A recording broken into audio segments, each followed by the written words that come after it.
Math की video और सारे क्वेश्चन की वीडियो ऑलरेडी मैं बना चुका हूँ, आप प्लेलिस्ट चेक कर सकते हो। Illustration 4, X Y and Z are 3 equal partners in a firm of which Z is sleeping partner. The firm's P and L account for the year ended 31 March 2022 is given below. तो भाई Z sleeping partner है, ये बहुत important point है, ध्यान रखिएगा आप। X और Y वर्किंग पार्टनर है, Z स्लीपिंग पार्टनर है, ठीक है। तो ऐसे तो जब हम net profit book profit calculate करेंगे वहां पे तो तीनों का जो भी कमीशन सैलरी आएगा, लेकिन जब टोटल इनकम में हम वो रेमुनरेशन टू पार्टनर निकालते हैं तो वहां सिर्फ वर्किंग पार्टनर का लेते हैं, तब सिर्फ X और Y का ही लेंगे, ठीक है। दूसरी चीज, compute book profit and firms total income for the relevant assessment year. तो एक तो बुक प्रॉफिट कैलकुलेट करना है और फर्म का टोटल इनकम कैलकुलेट करना है। भाई टोटल इनकम कैलकुलेट करना है तो बुक प्रॉफिट तो ऑटोमेटिकली कैलकुलेट करना पड़ेगा हमको। The firm fulfils the condition of section 184। Firm जो है सेक्शन 184 का कंडीशन फुलफिल कर रही है, तो ये बहुत इंपॉर्टेंट पॉइंट है, ये भी ध्यान रखना। अगर नहीं फुलफिल करता है तो एक दो चीजें चेंज हो जाती हैं, ठीक है। एक डेप्रिसिएशन से रिलेटेड आपका एडजस्टमेंट है और एक है रेंट से रिलेटेड, तो वो हम देख लेंगे साथ में उसके। सबसे पहले हम नेट प्रॉफिट ले लेंगे, तो नेट प्रॉफिट यहाँ तीनों का अलग अलग दिया है, या आउटर कॉलम में जो लिखा है 1,20,000 यही हम लेंगे। अब उसमें हम ऐड करते हैं डिसअलाउड एक्सपेंसेस, वो खर्चे जो कि बिजनेस से रिलेटेड नहीं है लेकिन पीएल अकाउंट में डेबिट हो गए हैं। तो पहले लिखा है सैलरी, कुछ नहीं मेंशन है, हम मानते हैं ये सैलरी अपने एम्प्लॉय को दिए होंगे तो ये अलाउ है, बिजनेस का पार्ट है। फिर रेंट, रेट्स एटसेट्रा, इससे रिलेटेड एक एडजस्टमेंट भी है। Rent include rent of Jades godown 2,400 rupees. तो भाई जो रेंट है उसमें जेड के गोडाउन का भी रेंट गया हुआ है 2,400 रुपए, तो यहाँ कुछ नहीं मेंशन है। तो भाई देखो जेड का गोडाउन है तो हम मानेंगे ये गोडाउन जो है जहां पे इन लोग का फर्म का सारा काम यूज हो रहा है, फर्म का सामान रखा हुआ है इस गोडाउन में, ठीक है। अब उस गोडाउन के ओनर जेड निकल गए, वो तो भाई पार्टनर है उनके, लेकिन उस गोडाउन के ओनर भी तो जेड हैं। तो जब उस गोडाउन का जो रेंट जाएगा वो तो ओनर को ही जाएगा, तो इसीलिए बिल्डिंग के ओनर को रेंट गया है, उस गोडाउन के ओनर को जेड को गया है 2,400 रुपए। तो बिजनेस गोडाउन किसके लिए यूज होता है? बिजनेस के लिए, तो बिजनेस की तरफ से रेंट गया है तो वो अलाउ माना जाएगा, तो ये अलाउ हो गया। फिर 2 एडवर्टीजमेंट 12,000 रुपीज, तो एडवर्टीजमेंट भी अलाउ मानते हैं, कुछ नहीं मेंशन है, मानेंगे बिजनेस के पर्पज से। बैड डेब्ट रिजर्व, कोई भी रिजर्व या प्रोविजन होता है वो डिसअलाउ होता है, ऐड करते हैं इसको। तो डेप्रिसिएशन, डेप्रिसिएशन से रिलेटेड एडजस्टमेंट दे रखा है। Depreciation was excess debited by ₹2,000। भाई इसका मैंने एकदम सिंपल सा रूल बताया है, अगर पीएल अकाउंट में एक्सेस डेबिटेड है तो जितना एक्सेस है उसको सीधे सीधे ऐड कर लो। तो यहां बोल रहा है कि पीएल में 2,000 रुपए ज्यादा है, मतलब ओरिजिनल था 6,000, यहां पे 8,000 लिख दिया, 2,000 एक्स्ट्रा है।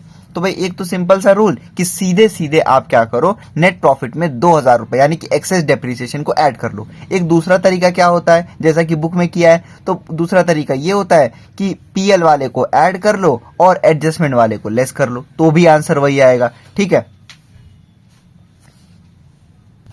लेकिन यहां पर आप सीधे सीधे ऐड लेस नहीं कर सकते हो, क्यों?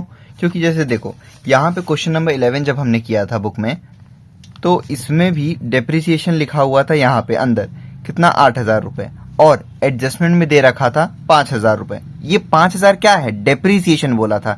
तो जब मैंने बोला कि डेप्रिसिएशन पीएल और एडजस्टमेंट दोनों जगह दे रखा हो तो पीएल वाला डेप्रिसिएशन ऐड करो, एडजस्टमेंट वाला लेस करो, तो यहां भी डेप्रिसिएशन दे रखा था, वही कर सकते थे। लेकिन इस क्वेश्चन में आप देख रहे हो यहां पे अलाउ डेप्रिसिएशन नहीं दिया हुआ है, यहां पे बस इतना हमको बता दिया है कि कितना एक्सेस है यहां पे, ठीक है। भाई देखो यहां बस इतना बोला है कि 2,000 रुपए इसमें एक्सेस है, तो जब ये बताओ आप 2,000 रुपए यहां पे एक्सेस है तो ओरिजिनल डेप्रिसिएशन यानी कि अलाउ डेप्रिसिएशन कितना हुआ? 2,000 को हटा दो 8,000 में से, बचा कितना? 8,000 माइनस 2,000, ये बच जाएगा 6,000 रुपए। तो ये जो 6,000 रुपए होगा ये है आपका अलाउड डेप्रिसिएशन, ठीक है। तो एक तो वो वाले तरीके से आप कर लो कि सीधे सीधे एक्सेस डेप्रिसिएशन को आप ऐड कर लो, अगर उससे नहीं करना है आपको तो पीएल वाला ऐड करना है, एडजस्टमेंट वाला लेस। लेकिन यहां पे एक्सेस डेबिटेड का अमाउंट दिया हुआ है, आपको एडजस्टमेंट में जो अलाउ वाला लिखा है वो लेस करना है, तो यहां पे आप ऐसे करके अलाउ वाला निकाल सकते हो, ठीक है। तो इसमें 2,000 रुपए हम ऐड कर लेंगे सीधे सीधे। आप उस तरीके से भी कर सकते हो कि 8,000 ऊपर और 6,000 नीचे लेस कर दो, तो भी बात वही पड़ेगी। फिर टू फायर इंश्योरेंस प्रीमियम मानते हैं कि बिजनेस का है तो ये अलाउ हो जाता है। टू पार्टनर सैलरी हमने पढ़ा है, एनी रेम्युनरेशन टू पार्टनर अगर डेबिटेड टू पीएल अकाउंट है तो डिसअलाउ मानेंगे, ऐड हो जाएगा। तो एक्स वाई दोनों का ही ऐड हो जाएगा, मतलब कि 28,000 रुपए ऐड करोगे। Commission salary bonus commission to partner disallow मानते हैं, ऐड कर लेते हैं। Interest on capital at the rate 10%, हमने पढ़ा है कि 12% तक है तो अलाउ, उसको नहीं लेना है। 12% से जितना एक्सेस है बस उतना एक्सेस लेना है, तो यहां तो 12% से कम है तो ये अलाउ मानेंगे पूरा इसको। फिर टू नेट प्रॉफिट दे रखा है हमको, तो नेट प्रॉफिट तो सबसे पहले ही ले लेंगे, ठीक है। बाकी दोनों एडजस्टमेंट हम देख चुके हैं। और क्रेडिट साइड में ग्रॉस प्रॉफिट दिया हुआ है, इसका कुछ नहीं करना है। डिस्काउंट दिया हुआ है, इसको बिजनेस का ही मानते हैं तो अलाउ। तो अब कुछ भी नहीं है यहाँ पे, ठीक है। नहीं तो इधर अलाउड डिसअलाउड इनकम होता तो वो भी लेना पड़ता, तो यहाँ और कुछ नहीं, ठीक है। सॉल्यूशन देखते हैं इलस्ट्रेशन 4 का। सबसे पहले फॉर्मेट बनाएंगे, तो कंप्यूटेशन ऑफ बुक प्रॉफिट,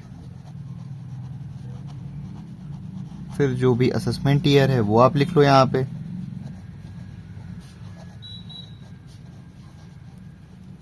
सबसे पहले हम क्या लेते हैं, नेट प्रॉफिट या नेट लॉस, जो भी क्वेश्चन में दे रखा है। तो नेट प्रॉफिट है यहाँ पे भाई, कितना है 1,20,000 रुपीज। उसके बाद हम ऐड करेंगे डिसअलाउड एक्सपेंसेस, वो खर्चे जो कि बिजनेस से रिलेटेड नहीं है लेकिन फिर भी पीएल अकाउंट में डेबिट हो गए हैं। तो सबसे पहले सैलरी अलाउ है, रेंट रेट एटसेट्रा ये भी अलाउ है। रेंट उसमें जो एडजस्टमेंट में लिख रखा है rent include rent of Jades go down, ये भी अलाउ होगा। क्यों होगा अभी क्वेश्चन में मैंने ऑलरेडी बता दिया है आपको। एडवर्टीजमेंट अलाउ है। बैड डेप्ट रिजर्व, कोई भी रिजर्व या प्रोविजन वो डिसअलाउ होता है। तो बैड डेप्ट रिजर्व अमाउंट कितना है 4,800 रुपीज, अभी आप इनर कॉलम में लिखते चलो। उसके बाद है डेप्रिसिएशन, तो डेप्रिसिएशन सिर्फ पीएल में होता तो अलाउ मानते, लेकिन एडजस्टमेंट से हमको पता चला कि पीएल अकाउंट में 2,000 रुपए ज्यादा डेबिट हो गया है। तो उसका मैंने सिंपल सा रूल बताया कि जब भी पीएल अकाउंट में ज्यादा डेप्रिसिएशन डेबिट हो जाए तो एक्सेस डेप्रिसिएशन जितना भी डेबिट है पीएल में उसको आप यहाँ पे ले लो। कितना एक्सेस डेप्रिसिएशन है 2,000 रुपए। अगर आपको एक और तरीका जो बताया हो वैसे भी कर सकते हो कि पीएल वाला ऐड कर लो, एडजस्टमेंट वाला लेस कर लो। लेकिन ध्यान रखना गलती से भी यहाँ पे जो एडजस्टमेंट में 2,000 लिखा उसको मत लेस कर देना। एडजस्टमेंट वाला मैंने तब कहा है लेस करने को जब एडजस्टमेंट में अलाउ वाले की वैल्यू दे रखी है कि हाँ भाई इतना डेप्रिसिएशन अलाउड था। फॉर एग्जांपल इसी क्वेश्चन का आप ले लो, यहाँ पे डेप्रिसिएशन है 8,000 रुपए पीएल अकाउंट में और बोल रहा है 2,000 रुपए ज्यादा है। तो आप खुद बताओ जब 2,000 रुपए ज्यादा डेबिट हुआ है तो कितना अलाउ होगा 6,000 रुपए, इसका मतलब अलाउड डेप्रिसिएशन है। तो यहाँ पे अगर सीधे सीधे एडजस्टमेंट में लिख रखा होता कि अलाउड डेप्रिसिएशन इज 6,000 रुपीज, तो भाई सीधे सीधे एक्सेस आप यहां कर देते या 8 ऊपर ऐड 6 नीचे लेस कर देते। यहां एक्सेस डेबिटेड बाय 2,000 बताया है तो आप एक काम करो, आप खुद से निकाल लो, ऊपर 8,000 ऐड कर लो और नीचे जब लेस करना तो लिख देना 8,000 माइनस 2,000 6,000, ठीक है। वो आ जाएगा depreciation allowed by assessing officer लिख के, ठीक है। तो भी बात वही पड़ेगी, ठीक। उसके बाद है आपका फायर इंश्योरेंस प्रीमियम, तो उसको अलाउ मानेंगे। फिर पार्टनर सैलरी, तो salary bonus commission to partner fully disallow. तो पार्टनर सैलरी कितना है, एक्स को है 16,000 रुपीज और वाई को 12,000 रुपीज है। तो इन दोनों को आप ऐड कर लो, अमाउंट आ गया 28,000 रुपीज। उसके बाद है कमीशन, तो सैलरी बोनस कमीशन सब आता है यहाँ पे। तो कमीशन टू पार्टनर एक्स को है 8,000, एक्स को है 8,000 और वाई को है 4,000। इन दोनों को आप ऐड कर दो, ये आ गया आपका 12,000 रुपीज, ठीक है। फिर उसके बाद इंटरेस्ट ऑन कैपिटल 12% से ज्यादा रहता तो जितना एक्सेस होता वो लेते, यहाँ 12% से कम है तो अलाउ मानेंगे। नेट प्रॉफिट ले चुके हैं, एडजस्टमेंट का दोनों ट्रीटमेंट हो चुका है। अब इन सबको पहले आप ऐड करके आउटर कॉलम में लिखो, तो इन सबको आप ऐड करोगे 4,800 फिर 2,000 फिर उसके बाद 28,000 और 12,000, तो ये आपका आएगा, तो ये आ जाएगा आपका 46,800 रुपीज। इसको आप नेट प्रॉफिट में ऐड करोगे 1,20,000 में, तो ये आ गया आपका 1,66,800। उसके बाद हम क्या करते हैं, उसके बाद हम लेस करते हैं डिसअलाउड इनकम, वो इनकम जो कि बिजनेस से रिलेटेड नहीं है लेकिन पीएल अकाउंट में क्रेडिट हो गए हैं, तो ऐसा कुछ नहीं है यहाँ पे, ठीक है। उसके बाद हम लेस करते हैं expenses allowed as deduction but not debited to PL account, तो वो भी ऐसा कुछ नहीं है, तो बस यही हो गया आपका बुक प्रॉफिट।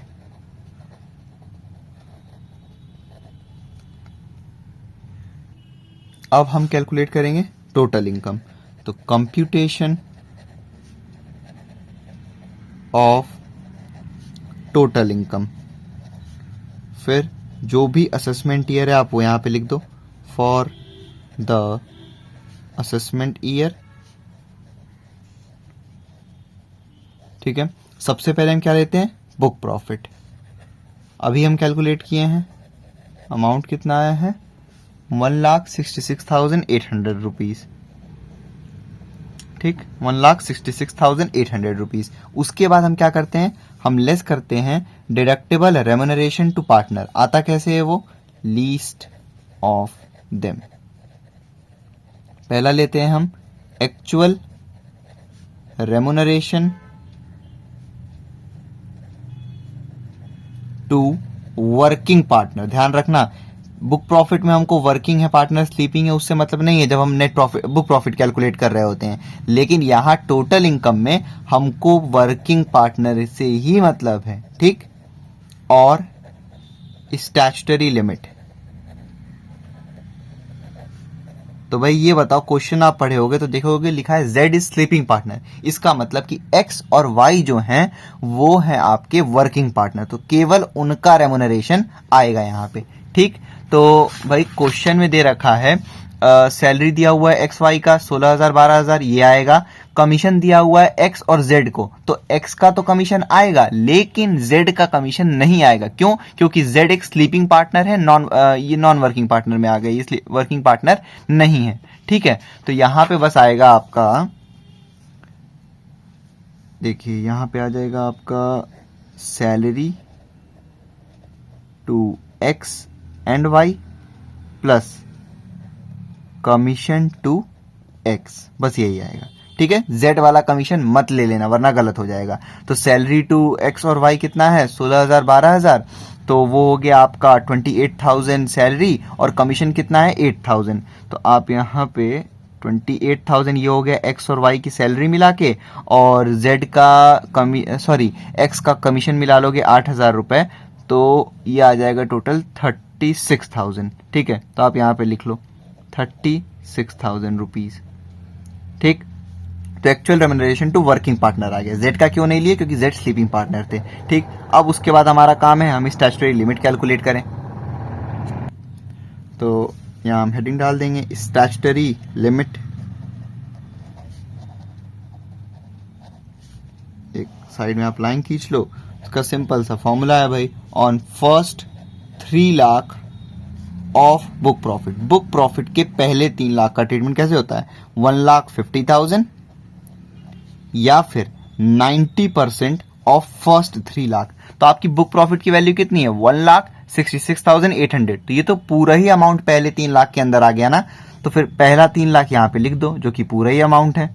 ठीक, तो 1,50,000 रुपीज और 90% ऑफ 1,66,800 का 90%, ये आ जाएगा आपका 1,50,120। इन दोनों में से जो ग्रेटर अमाउंट होता है वही हम बाहर लेते हैं, तो 1,50,120। ठीक है, उसके बाद हम ऐड कर देंगे क्या, बैलेंस अमाउंट का 60%। तो यहां तो पूरा ही पहला 3 लाख के अंदर ही यूज हो गया, केवल 1,66,800 ही रुपीज था, तो ये तो पूरा यही यूज हो गया, तो यहाँ नील बचा, यानी कि स्टैट्यूटरी लिमिट आ गया आपका 1,50,120।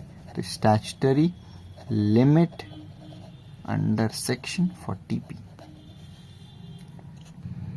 तो स्टैट्यूटरी लिमिट आ गया 1,50,120। भाई साफ साफ आपको दिख रहा है ये 36,000 वाला अमाउंट लीस्ट है, यहां लिखो लीस्ट, और ये वाला सीधे आ जाओ आउटर कॉलम में लिख दो। भाई जो भी लीस्ट अमाउंट है उसी को लेस करना था हमको यहाँ पे।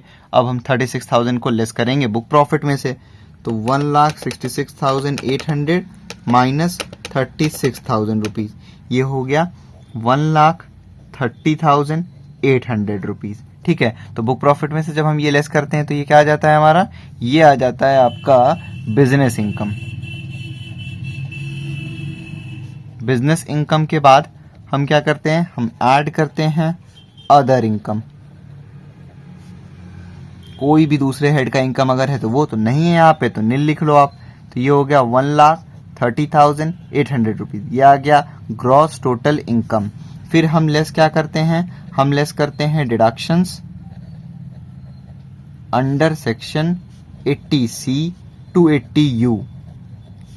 तो नहीं है कोई भी डिडक्शन, नील लिखो आप। यही 1,30,800 रुपीज जो है आपका हो गया टोटल इनकम।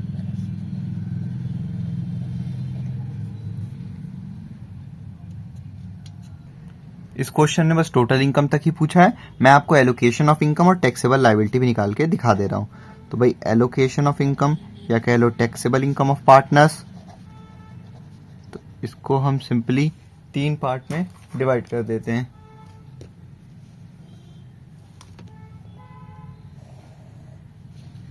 मतलब जितने पार्टनर है आप उतने पार्ट में डिवाइड करना। यहाँ 3 पार्टनर है तो 3 भाग में डिवाइड कर दो इसको। तो ये पार्टनर है, कौन कौन है आपके पार्टनर हैं, एक्स, वाई और जेड। तो सबसे पहले हम क्या लेते हैं, interest on capital at the rate 12%। तो यहाँ मतलब 12% हो या 12% से कम हो तो पूरा ले लो। तो यहाँ पे 10% है तो 10% पूरा ले लो। भाई फिर से समझना, यहाँ पे सिर्फ 12% तक आता है, तो यहाँ 12% से कम है 10%, तो पूरा ही अमाउंट ले लो। ये 2,000 रुपए हो गया, वाई का दिया हुआ है 4,000 रुपए और जेड का दे रखा है 6,000 रुपए। ठीक, उसके बाद क्या लेते हैं, interest on loan eight the rate 12%, वो नहीं है। फिर क्या हम करते हैं, फिर हम लेते हैं actual remuneration to working partner या फिर statutory limit under section 40B। इन दोनों में से जो भी लीस्ट है वही यहां पे आएगा। ठीक, तो पहले रेमुनरेशन, और ध्यान रखना वर्किंग पार्टनर, तो जैसे हम अभी टोटल इनकम में निकाले थे ना, वही सीधे यहाँ पे लिख लिया करो, क्योंकि वो ऑलरेडी हम कैलकुलेट कर चुके होते हैं। भाई यहाँ पे जो हम लेते हैं एक्चुअल रेमुनरेशन टू वर्किंग ही तो लेते हैं, बस जो हम बुक प्रॉफिट कैलकुलेट करते वक्त लेते हैं वो सिर्फ पार्टनर होते हैं, वर्किंग से मतलब नहीं होता है। तो आप ये वाला देख लो, actual remuneration to working partner 28 + 8 36,000 rupees था। ठीक है, तो ये 36,000 रुपीज हो गया। हाँ, उसके बाद और स्टैट्यूटरी लिमिट भी आप कैलकुलेट कर चुके हो, कितना है 1,50,120। इन दोनों में से लीस्ट कौन सा है, साफ साफ हमको पता चल रहा है ये वाला लीस्ट है। तो अब आप इसको बाइफरकेट कर दोगे, जैसे जैसे दे रखा है वैसे करना। तो पहले इस 36,000 में सैलरी है, सैलरी किसको किसको गया है, सैलरी गया है एक्स को 16,000 रुपीज, वाई को 12,000 रुपीज। जेड को होता तो भी नहीं लेते क्योंकि जेड वर्किंग पार्टनर नहीं है। सैलरी के बाद कमीशन, तो कमीशन किसको किसको गया है, एक्स को और जेड को। तो एक्स को लिखो 8,000 रुपीज और जेड में डैश कर दो। क्यों, क्योंकि जेड वर्किंग पार्टनर नहीं है इसलिए नहीं आएगा, और कुछ नहीं है। ठीक है, हमने बस यही 36,000 को जैसे जैसे था वैसे बांट दिया है। ठीक है, अब कुछ नहीं करना है आपको, ऐड कर देना है इन सबको। तो भाई ये 8,000 to 10,000 और 26, देखिए 2,000 प्लस 8,000 प्लस 16,000, ये हो गया 26,000 रुपीज। उसके बाद ये 12 + 4 16,000 रुपीज, उसके बाद ये 6,000 रुपीज। ठीक है, अब हम निकालेंगे कंप्यूटेशन ऑफ टैक्सेबल लायबिलिटी।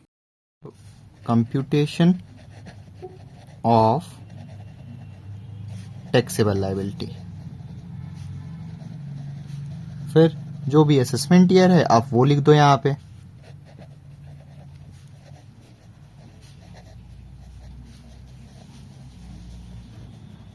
सबसे पहले क्या लेते हैं, short term capital gain under section 111A 15% नहीं है यहाँ पे, नहीं लिख दो इसको। हर क्वेश्चन में पूरा पूरा फॉर्मेट लिख के चलो आप, ताकि आपको एग्जाम में दिक्कत ना हो। फिर long term capital gain under section 112 10% और 20% नहीं है, नील लिखो।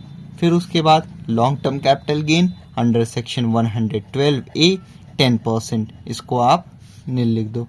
फिर winnings under section 115B, winnings from lottery, crossword, puzzles, इन सब से। ठीक है, तो फिर उसके बाद इसको भी 30% होता है, ये इसको नील कर दो, नहीं है। फिर आ जाता है रिमेनिंग अदर इनकम, उसका कितना निकालते हैं हम 30%। ठीक, अब रिमेनिंग अदर इनकम कैसे आएगा भाई, टोटल इनकम जो भी है आपका उसमें से इन चारों में से जो भी यहाँ पे यूज हो गया है उनका ओरिजिनल अमाउंट हम लेते हैं। ठीक, तो पहले तो यहाँ पे देखो आप कि आपका टोटल इनकम है 1,30,800, 1,30,800। ठीक, इन चारों में से कुछ यूज तो हुआ नहीं है, हुआ होता तो उसका ओरिजिनल अमाउंट लेस करते। ठीक है, नहीं है यहाँ पे, तो यही हो गया रिमेनिंग अदर इनकम, इसका 30% निकाल लो आप। तो 1,30,800 का 30%, यह आ गया 39,240। ऊपर कुछ है नहीं, यही आएगा ऐड करने पे। ठीक है, उसके बाद आपको क्या करना है, ऐड करना है सरचार्ज। कितना परसेंट, 12%, जब टोटल इनकम 1 करोड़ से ज्यादा हो तब। तो यही आ जाएगा 39,240। उसके बाद आपको लेस करना है मार्जिनल रिलीफ, 1 करोड़ से जब इनकम ज्यादा हो तब, तो नहीं है ये भी, तो नील लिखो इसको, और यही 39,240 यही आ गया। फिर लास्ट में हम क्या करते हैं, ऐड करते हैं हेल्थ एंड एजुकेशन सेस। कितना परसेंट, 4%। तो भाई 39,240 एट द रेट 4%, यह आ गया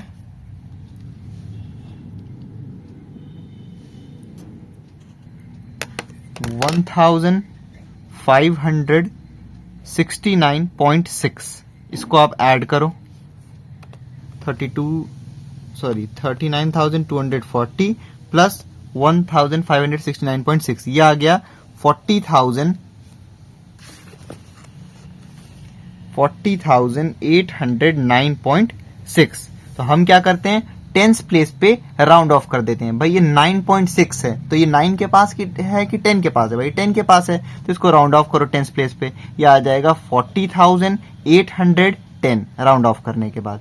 ठीक है, और यही हो जाएगा हमारा टैक्सेबल लायबिलिटी।